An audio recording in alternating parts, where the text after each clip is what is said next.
Cat Canada posted this, says Poilievre takes a jab at Carney for not being able to get the attention of U.S. President Trump for caving on tariffs and not getting anything in return for his capitulation. Well, see, that is all true. The only thing that Elbows Up accomplished was to waste months.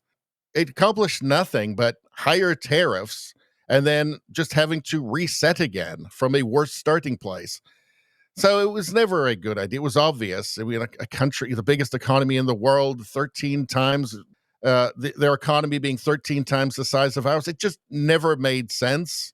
But it made sense politically, and unfortunately, that's what matters all too often.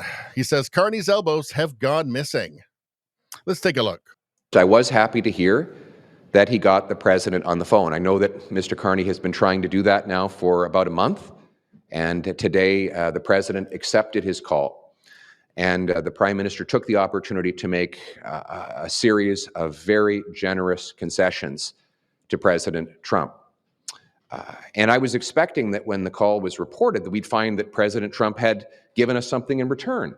That Mr. Carney, being the negotiator he promised he would be, that he would get something after giving something. But not so. Today we learn that it has been yet another capitulation and climb down by Mark Carney. His elbows have mysteriously gone missing. And this call follows on other concessions. He promised during the campaign he would have dollar-for-dollar retaliation. He pulled that back.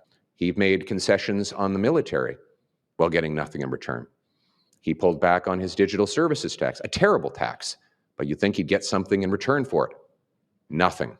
And today, he removed even almost all of the tariffs on the United States and got none lifted from Canada. This continues with the weakness that he's shown on the world stage, continuing ahead with a $1 billion loan to the dictatorship in Beijing to build ships for Canada, creating jobs for foreign workers in steel and shipbuilding, while that same regime hits our farmers and fish harvesters with increasingly high and unfair tariffs. Mr. Carney's capitulations would be laughable if they weren't so tragic. They will harm our farmers, our workers, our people. More importantly, from his point of view, they are a broken promise. They are exactly the opposite of what Mr. Carney ran on. His signature promise in the last election was that he was going to put elbows up, negotiate a win, and match American tariffs. Let's go through the list. He's not thrown one elbow since he took office, except at our own workers.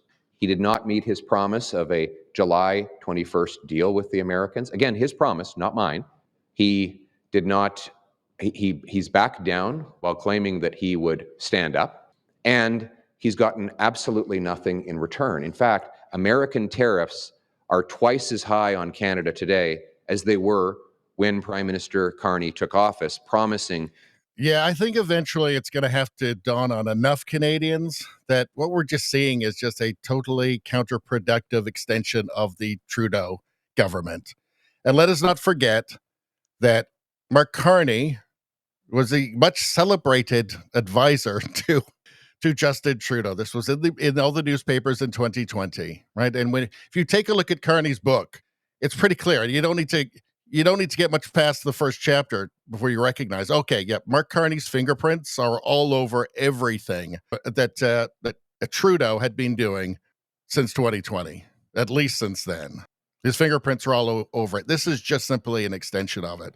So hopefully that will dawn on enough Canadians eventually and recognize, yes, we do need just some pragmatic government for once, for a change.